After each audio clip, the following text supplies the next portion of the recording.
Okay, in this video, we're going to talk about how to convert a quote that has already been approved by a customer into a job.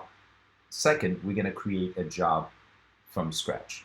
Now, if this customer already in your database, you can access their entire CRM by clicking on the clients, go to the quotes, click on the quotes, hit the three-dot button here, and convert this quote into a job.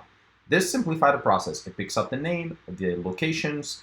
All you need to do here is add any additional information just for internal use only. You can choose the date when you want the service as well as the time. This repeat section here, it's usually for if it's a repeat type of same work on a weekly basis, couple weeks or a month.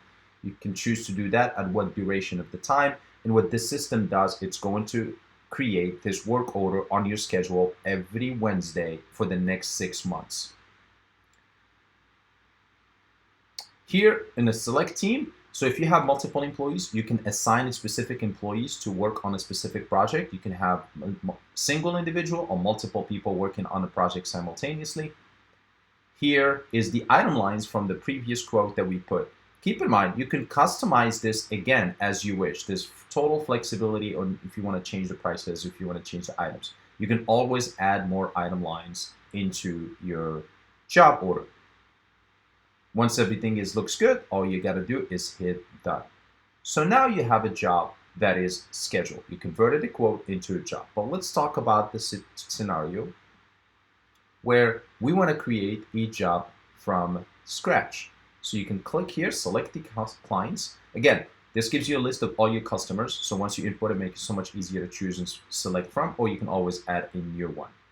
This is the address. Again, same details we did. We can enter as much details as we want here. We can choose to add items. The difference between creating a job from scratch versus converting a quote into a job is that saves you all these added informations you need to add. The item lines, the client's information details. But either way, it's fairly simple.